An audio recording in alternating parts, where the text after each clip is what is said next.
नमस्कार दोस्तों, स्वागत है आपका मेरे यूट्यूब चैनल पर।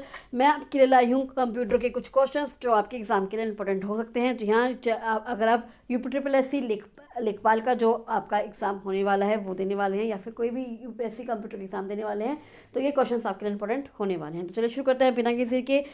पहला क्वेश्चन है, बूटिंग प्रक्रिया का सही अर्थ क्या है? बूटिंग प्रक्रिया का सही अर्थ क्या है?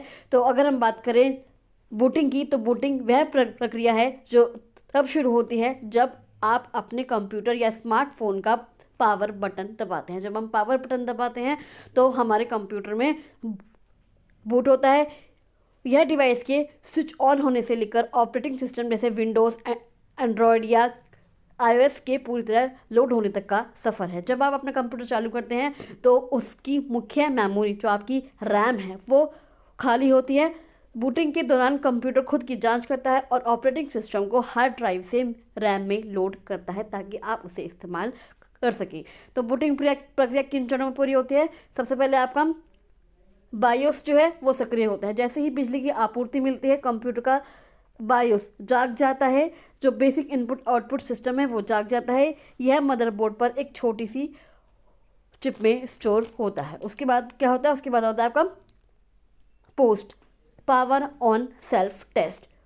यह बूटिंग का सबसे महत्वपूर्ण हिस्सा है। कंप्यूटर ये चेक करता है कि उससे जुड़े सभी हार्डवेयर जैसे कीबोर्ड हो गए, रैम हो गई, डिस्क ड्राइव हो गई, सही से काम कर रहे हैं या फिर नहीं। अगर इसमें कोई खराबी मिलती है तो कंप्यूटर क्या करता है? कंप्यूटर बीप की आवाज़ करता है या कोई एरर मैसेज दिखा देता है। उसके बाद क्या करता है? कंप्यूटर ऑपरेटिंग सिस्टम की खोज करता है। एक बार टेस्ट सफल होने पर जो बायस होता है, बेसिक इनपुट आउटपुट सिस्टम होता है, उस ड्राइव को ढूंढता है जिसमें ऑपरेटिंग सिस्टम इंस्टॉल है। इसके बाद ऑपरेटिंग सिस्टम की फाइलों को रैम में लोड किया जाता है, क्योंकि रैम तो उस टाइम खाली होती है। जब हम कंप्यूटर को ओपन करते हैं, जब हम कंप्यूटर का स्विच ऑन करते हैं, तब आपका रैम में जो डेटा है वो लोड होता है। उसके बाद सिस्टम कॉन्फ़िगरेशन, अंत में सिस्टम यूज़र की सेटिंग्स और ड्राइवरों को लोड करता है और आपको लॉगिन स्क्रीन या डेस्कटॉप दिखाई देने लगता है। नेक्स्ट क्वेश्चन आता है, मल्टीटास्किंग ऑपरेटिंग सिस्टम की विशेषता क्या है? क्या है मल्टी ऑपरेटिंग सिस्टम की विशेषता? कि वो एक साथ बहुत सारे काम कर लेता है। मल्टीटास्किंग ऑपरेटिंग सिस्टम एक ऐसा सिस्टम है जो यूज़र को एक ही समय में एक से अधिक प्रोग्राम या फिर टास्क चलाने की अनुमति देता है। जैसे आप मान लें, आप एक ही समय में वेब ब्राउज़र पर सर्फिंग कर सकते हैं, आप अपना इंटरनेट चला सकते हैं और गाने सुन सकते हैं और MS वर्ड पर डॉक्यूमेंट भी बना सकते हैं। तो ये एक साथ बहुत सारे काम हो गए, तो ये आपका मल्टीटास्किंग ऑपरेटिंग सिस्टम कर सकता है। इसके और क्या विशेषताएं हैं? टाइम शेयरिंग है, उच्च उत्पादकता है, हाई प्रोडक्टिविटी होगी और CPU का कुशल उपयोग, जो CPU का बेटर यूटिलाइजेशन भी होगा अगर मल्टीटास्किंग ऑपरेटिंग सिस्टम में काम करेंगे। कंटेक्स्ट स्विचिंग भी होगा। नेक्स्ट क्वेश्चन आते हैं, HTTPS में S क्या दर्शाता है? तो S आपका दर्शाता है सिक्योर। क्या दर्शाता है? सिक्योर। जब आप किसी वेबसाइट के एड्रेस में HTTP के बजाय HTTPS देखते हैं तो इसका मतलब है आपके ब्राउज़र और उस वेबसाइट के सर्वर के बीच होने वाला सारा डेटा इनक्रिप्टेड कोड भाषा में है। क्या क्या विशेषताएं हैं इसकी? डेटा इनक्रिप्ट होता है, SSL और सर्टिफिकेट। ये क्या है? एस को सिक्योर को सक्रिय करने के लिए वेबसाइट के पास SSL सिक्योर सॉकेट्स लेयर या उसके आधुनिक संस्करण TLS ट्रांसपोर्ट लेयर सिक्योरिटी का सर्टिफिकेट होना अनिवार्य है। ये सर्टिफिकेट डिजिटल हस्ताक्षर की तरह काम करता है जो वेबसाइट की पहचान की पुष्टि करता है। नेक्स्ट क्वेश्चन आते हैं, फिशिंग का मुख्य उद्देश्य क्या होता है? फिशिंग का मुख्य उद्देश्य क्या होता है? जो फिशिंग का मुख्य उद्देश्य है, इंटरनेट यूज़र्स को धोखा देकर उनकी संवेदनशील और निजी जानकारी चोरी करना। फिशिंग क्या होता है?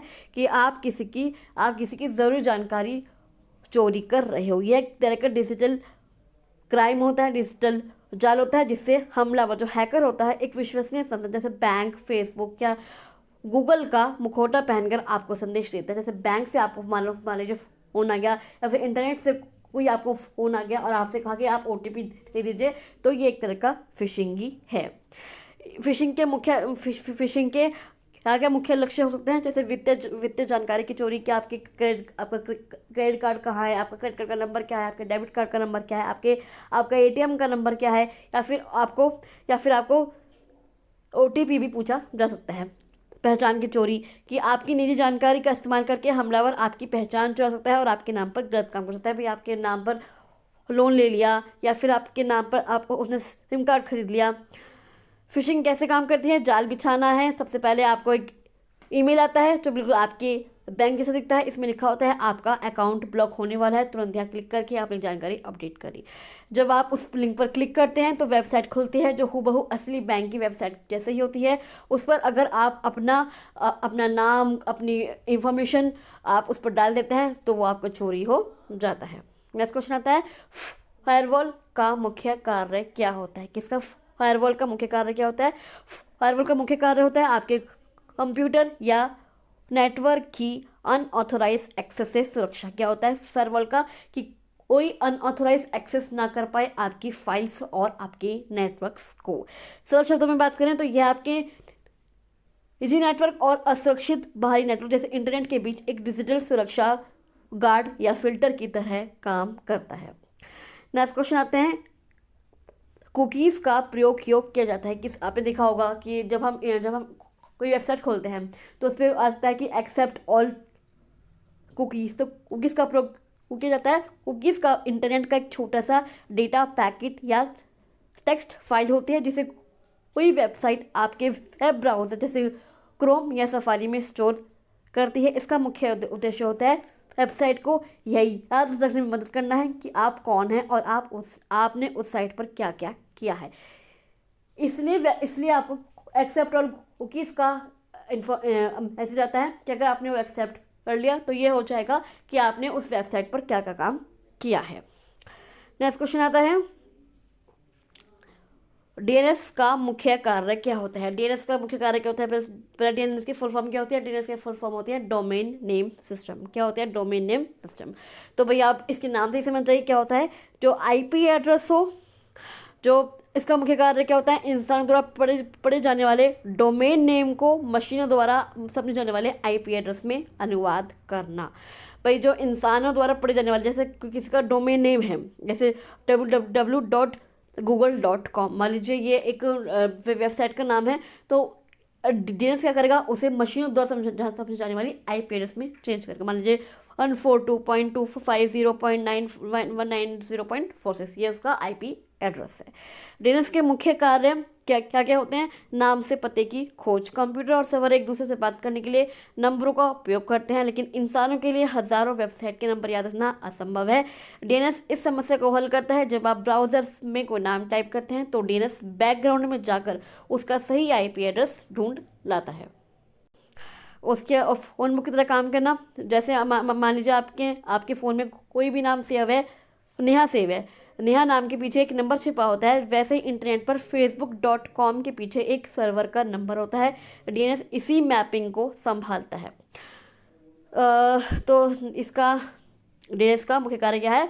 डोमेन नेम को आईपी एड्रेस में चेंज करना। नेक्स्ट क्वेश्चन आता है निम्नलिखित में से कौन सा सर्च इंजन है? कौन सा सर्च इंजन में से? तो वह है आपका गूगल। कौन सा? गूगल। गूगल दुनिया का सबसे लोकप्रिय और शक्तिशाली सर्च इंजन है।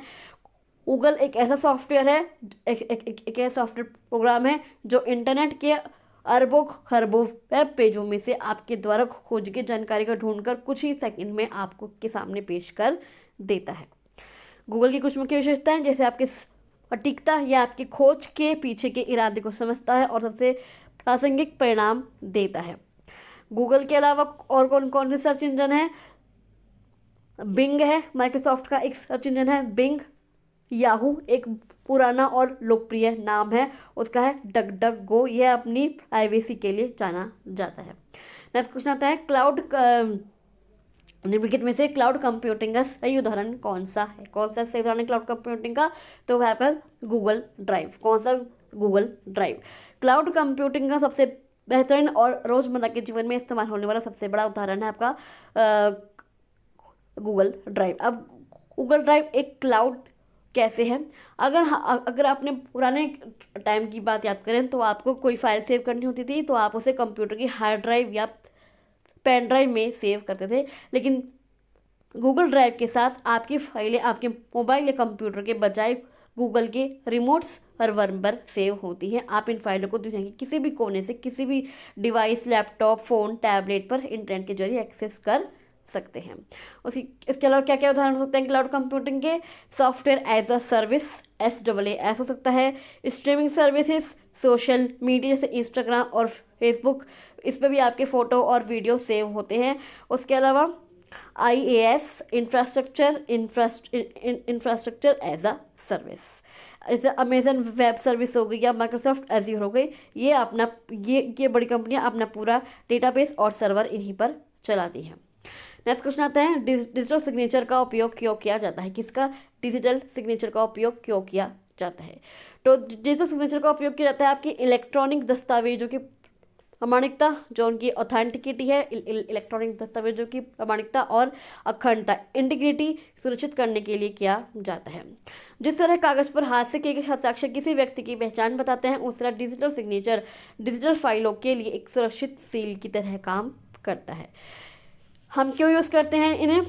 प्रमाणीकरण, ऑथेंटिकेशन। डिजिटल सिग्नेचर यह साबित करता है कि संदेश या दस्तावेज वास्तव में उसी व्यक्ति ने भेजा है जिसने उस पर हस्ताक्षर किए हैं।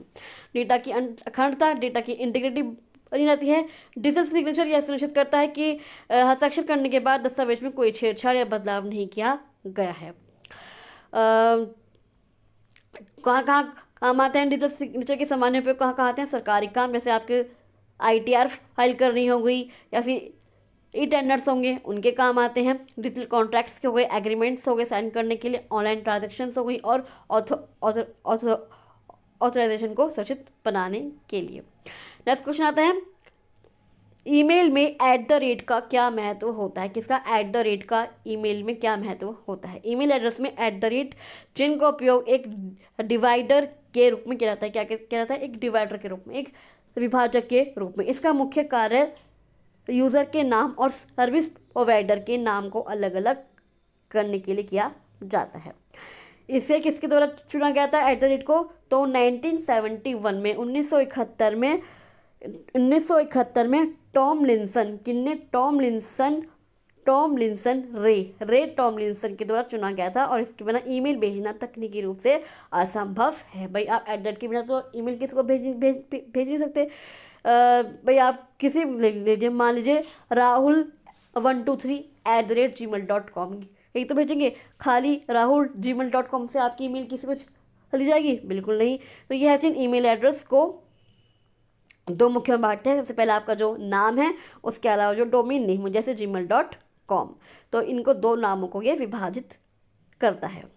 नेक्स्ट क्वेश्चन आते हैं, MS एक्सेल में सम का क्या उपयोग किया जाता है? किसका? सम का। MS एक्सेल में सम का प्रयोग किया जाता है दो नंबरों को जोड़ने के लिए। क्या करते हैं? दो नंबरों को जोड़ने के लिए। इसका मुख्य कार्य चुनी हुई सेल्स में मौजूद संख्याओं को जोड़ना होता है। जैसे आपका सम फॉर्मूला, मान लीजिए = सम बराबर सम, एक नंबर उसके बाद दूसरा नंबर। नेक्स्ट क्वेश्चन आता है, MS वर्ड में मेल मर्ज का उपयोग क्यों किया जाता है? किसमें? मेल मर्ज का क्या उपयोग है MS वर्ड में? तो MS वर्ड में मेल मर्ज एक बहुत ही शक्तिशाली टूल है, जिसका उपयोग तब किया जाता है तब आपको एक ही पत्र या दस्तावेज को सैकड़ों या हजारों लोगों को भेजना हो, लेकिन हर पत्र में जानकारी अलग अलग होती है। अगर आपको एक ही दस्तावेज या एक ही लेटर बहुत सारे लोगों को भेजने हैं, लेकिन नाम सबके अलग अलग होंगे, एड्रेस सबके अलग अलग होंगे, तो उसमें आप मेल मर्ज को उपयोग करते हैं। मेल मर्ज में कौन कौन सी चीज़ शामिल होती है? सबसे पहले आपका जो मेन डॉक्यूमेंट है, यह मुख्य पत्र या ईमेल के सेव है जानकारी होती है जो सबके लिए समान है। उसके बाद आता है डेटा सोर्स, वह लिस्ट या डेटाबेस जिसमें प्राप्तकर्ता जो रिसिपेंट है उनके नाम, पते और अन्य व्यक्तिगत जानकारी हो। तो उसके अलावा मर्ज डॉक्यूमेंट, अंतिम परिणाम, जिसमें जहाँ मुख्य पत्र और डेटा सोर्स आपस में जुड़कर हर व्यक्ति के लिए अलग अलग डेटा पे अलग अलग पेज बना देते हैं। तो सबसे कैसे होता है इसका प्रयोग, मैं आपको बताती हूँ। सबसे पहले मेलिंग टैब पर जाएं, MS वर्ड खोलें और ऊपर रिबन में मेलिंग टैब पर क्लिक करना है आपको। स्टार्ट मेल मर्ज पर क्लिक करके चुनें क्या आप क्या बनाना चाहते हैं, जैसे कोई लेटर, ईमेल या एनवलप। उसके अलावा आप उस जिसे आपना जिसे जिसे आपको भेजना है, जिसमें लोगों के नाम और पते हैं। इंसर्ट में मर्ज फील्ड, अपने पत्र में जहां आपका नाम पता चाहते हैं वह कर्सर रखें और इंसर्ट मर्ज फील्ड पर जाकर संबंधित कॉलम चुनें। उसके अलावा प्रीव्यू रिजल्ट देखें और उसके बाद फिनिश एंड मर्ज कर दें। नेक्स्ट क्वेश्चन आता है, यूआरएल का पूरा नाम क्या होता है? किसका? यूआरएल का। तो यूनिफॉर्म रिसोर्स लोकेटर। क्या होता है? Uniform resource locator. यह इंटरनेट पर मौजूद किसी भी फाइल, वेब पेज या वेबसाइट का एक विशिष्ट पता होता है। क्या होता है? जो इंटरनेट पर कोई भी वेबसाइट हो, फाइल हो, उसका विशिष्ट पता होता है ये यूआरएल। जिस तरह भी हमारे घर का एक पता होता है, उसी तरह यूआरएल ब्राउज़र को बताता है कि उसे इंटरनेट पर कौन सी चीज़ कहाँ मिलेगी। यूआरएल क्या होता है? ब्राउज़र को बताता है कि कौन सी चीज़ कहाँ मिलेगी। यूआरएल कई हिस्सों से मिलकर बना होता है, जैसे आपका सबसे पहले आपका प्रोटोकॉल, जैसे HTTPS या HTTP, डोमेन नेम जैसे google.com, wikipedia.org, और फिर पाथ क्या होता है? जैसे आपको इमेज में जाओ, इंटो images/logo.png देखते हैं ना, ऐसे ये पाथ होता है। ईमेल, अगर आप यूआरएल क्यों ज़रूरी है? बिना यूआरएल के हमें हर वेबसाइट का डिटेल IP एड्रेस याद रखना पड़ेगा। नेक्स्ट क्वेश्चन आता है, साइबर क्राइम का उदाहरण निम्नलिखित में से कौन सा है? साइबर क्राइम का निम्नलिखित में से उदाहरण कौन सा है? तो वह आपका ऑनलाइन फ्रॉड। कौन सा? Online fraud. पे ऑनलाइन फ्रॉड होते हैं, मान लीजिए आपने किसी को अपना OTP दे दिया, तो ये ऑनलाइन फ्रॉड ही तो हुआ। आइडेंटिटी थेफ्ट हो गई, credit card debit card fraud हो गई, कार्ड की क्लोनिंग करना या धोखे से उसका EVV और पिन हासिल कर पैसे निकाल लेना। आप ATM किसी के हाथ लग जाए आपका, तो ये आपका साइबर क्राइम ही होगा। यह ऑनलाइन फ्रॉड का सबसे बड़ा हिस्सा है जहां अपराधी का मकसद पैसे चुराना होता है। नेक्स्ट क्वेश्चन आता है, जैसे इसमें आपका सोशल मीडिया और व्यक्तिगत अपराध होते हैं। साइबर स्टॉकिंग, इंटरनेट के जरिए किसी व्यक्ति का पीछा करना और उसे परेशान करना या उसे धमकियां देना, तो ये आपका साइबर क्राइम में ही आएगा। नेक्स्ट क्वेश्चन आता है, OTP का पूरा नाम क्या है? तो OTP का आपका पूरा नाम होता है वन टाइम पासवर्ड। क्या होता है? One time password. ये ऐसा पासवर्ड है जो केवल एक बार इस्तेमाल करने के लिए होता है और बहुत ही कम समय, जैसे 30 सेकंड से 10 मिनट के लिए ही वैध रहता है। OTP सुरक्षा की एक अतिरिक्त परत होती है, एक एक्स्ट्रा लेयर जोड़ता है, जिसे 2 फैक्टर ऑथेंटिकेशन भी कहा जाता है। तो OTP आपका नेट बैंकिंग में, ऑनलाइन ट्रांजेक्शन में, लॉगिन सेक्शन में, जैसे मान लीजिए आप जीमेल पे अपनी मेल बना रहे हैं, फेसबुक लॉगिन कर रहे हैं या इंस्टाग्राम लॉगिन कर रहे हैं, तो भी आपका OTP आता है। नेक्स्ट क्वेश्चन आता है, सोशल नेटवर्किंग निम्नलिखित में से सोशल नेटवर्किंग साइट कौन सी है? तो उसमें आपकी फेसबुक। कौन सी? फेसबुक दुनिया की सबसे बड़ी और प्रसिद्ध सोशल नेटवर्किंग साइट है। सोशल नेटवर्किंग साइट का मतलब एक ऐसा ऑनलाइन प्लेटफॉर्म है जहां लोग एक दूसरे से जुड़ते हैं, अपने विचार साझा करते हैं और समुदायों कम्युनिटीज़ का निर्माण करते हैं। नेक्स्ट क्वेश्चन आता है, ऑपरेटिंग सिस्टम का मुख्य कार्य निम्नलिखित में से कौन सा है? ऑपरेटिंग सिस्टम का मुख्य कार्य निम्नलिखित में से कौन सा है? तो वह आपका यूज़र और कंप्यूटर हार्डवेयर के बीच एक इंटरफेस या पुल की तरह काम करता है। यूज़र और कंप्यूटर हार्डवेयर के बीच एक इंटरफेस, एक पुल की तरह काम करता है। इसके बिना कंप्यूटर कुछ भी नहीं है।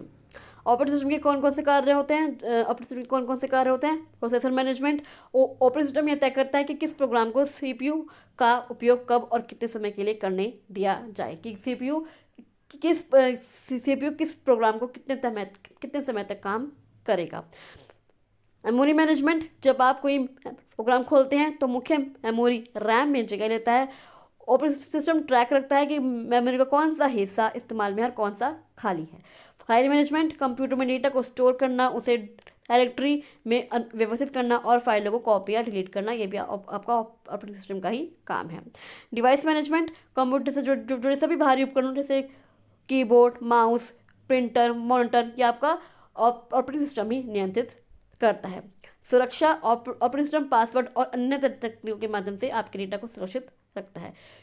यूज़र इंटरफेस, ऑपरेटिंग सिस्टम आपको कंप्यूटर के साथ बातचीत करने का तरीका, यह 2 तरह का होता है, GUI ग्राफिकल यूज़र इंटरफेस या फिर CLI command line interface. Next question आता है, निम्नलिखित में से वेब ब्राउज़र कौन सा है? वेब ब्राउज़र कौन सा है निम्नलिखित में से? तो वह आपका क्रोम। कौन सा? क्रोम। गूगल क्रोम वर्तमान में दुनिया का सबसे लोकप्रिय और सबसे ज़्यादा इस्तेमाल किया जाने वाला वेब ब्राउज़र है। गूगल क्रोम क्यों खास है? सबसे पहले आपकी स्पीड है। क्रोम को इसकी तेज लोडिंग क्षमता के लिए जाना जाता है। क्रोम सबसे आपका तेज लोडिंग करता है। सुरक्षा है, इसमें सिंक है। यदि आपको अपने फ़ोन और लैपटॉप दोनों पर क्रोम इस्तेमाल करने हैं तो आपको हिस्ट्री, बुकमार्क और पासवर्ड दोनों जगह एक साथ उपलब्ध रहते हैं। और कौन कौन से अन्य प्रमुख वेब ब्राउज़र हैं? तो आपका है सफारी है, माइक्रोसॉफ्ट एज है, मोजिला फायरफॉक्स है और ओपेरा है। नेक्स्ट क्वेश्चन आता है, ई गवर्नेंस का मुख्य उद्देश्य क्या है? ई गवर्नेंस का मुख्य उद्देश्य क्या है? तो ई गवर्नेंस का अर्थ है सरकारी सेवाओं और सूचना को information and communication technology ICT विशेष रूप से इंटरनेट के माध्यम से नागरिकों तक पहुंचाना। क्या होता है कि जो सरकारी सूचनाएं हैं, सरकारी सेवाएं हैं, उन्हें इंटरनेट के माध्यम से नागरिकों तक पहुंचाना होता है। क्या क्या उसके और मुख्य उद्देश्य हैं? नागरिकों के लिए सुलभ सेवाएं, नागरिकों के लिए सुलभ सेवाएं प्रदान करना, पारदर्शिता और जवाबदेही, भ्रष्टाचार को कम करना, लागत और समय की बचत करना। नेक्स्ट क्वेश्चन आता है, टू फैक्टर ऑथेंटिकेशन में क्या शामिल होता है? निम्नलिखित में से टू फैक्टर ऑथेंटिकेशन में क्या शामिल होता है? तो टू फैक्टर ऑथेंटिकेशन सुरक्षा की एक दोहरी परत है। इसका मुख्य उद्देश्य होता है यह सुनिश्चित करना है कि केवल सही व्यक्ति को अपने अकाउंट को एक्सेस कर सके, भले ही किसी दूसरे को उसका पासवर्ड पता चल जाए। नेक्स्ट क्वेश्चन आता है, पब्लिक की इंक्रिप्शन में कितनी कुंडलियाँ होती हैं? कितनी कुंजियाँ होती हैं? तो वो होती हैं 2 कुंजियाँ। पब्लिक की इंक्रिप्शन में 2 कुंजियाँ होती हैं। ये दोनों कुंजियाँ गणितीय रूप से एक दूसरे से जुड़ी होती हैं, लेकिन इनके कार्य बिल्कुल अलग होते हैं। कौन कौन सी कुंजियाँ होती हैं पब्लिक की इंक्रिप्शन में? पब्लिक की सार्वजनिक कुंजी, इसका उपयोग डेटा को इनक्रिप्ट करने के लिए किया जाता है। प्राइवेट की, इसका उपयोग डेटा को डिक्रिप्ट करने के लिए किया जाता है। नेक्स्ट क्वेश्चन होता है, टाइम शेयरिंग ऑपरेटिंग सिस्टम का लाभ क्या है? टाइम शेयरिंग का ऑपरेटिंग सिस्टम का लाभ क्या है? टाइम शेयरिंग ऑपरेटिंग सिस्टम एक ऐसी तकनीक है जिसमें एक ही कंप्यूटर सिस्टम के संसाधनों को एक साथ कई यूजर्स के बीच साझा किया जाता है। इसमें सीपीयू हर यूजर को एक छोटा सा समय अंतराल देता है कि जिसे टाइम स्लाइस या क्वांटम भी कहा जाता है। क्या क्या क्या लाभ होता है? संसाधनों का अधिकतम उपयोग होता है, कम रिस्पॉन्स टाइम होता है, सॉफ्टवेयर और डेटा का साझाकरण होता है, मानवीय त्रुटियों की संभावना कम होती है। नेक्स्ट क्वेश्चन आता है, स्पूलिंग तकनीक का प्रयोग क्यों किया जाता है? किसका? स्पूलिंग का पूरा नाम क्या है? Simultaneous peripheral operation online. क्या है? Simultaneous peripheral operations online. ये एक ऐसी तकनीक है जो कंप्यूटर के धीमे इनपुट और आउटपुट उपकरणों जैसे प्रिंटर और तेज प्रोसेसर के बीच तालमेल बिठाने के लिए उपयोग की जाती है। नेक्स्ट क्वेश्चन आता है, राउंड रॉबिन शेड्यूलिंग में सबसे महत्वपूर्ण निम्नलिखित में से कौन सा है? क्या है? राउंड रॉबिन शेड्यूलिंग में सबसे महत्वपूर्ण पैरामीटर कौन सा है? तो वह है आपका टाइम क्वांटम। क्या है? Time quantum, time slice. यह निश्चित सीमा होती है जिसके लिए सीपीयू किसी प्रोसेस को आवंटित किया जाता है। राउंड रॉबिन की पूरी कार्यक्षमता इसी एक पैरामीटर की गणना पर टिकी होती है।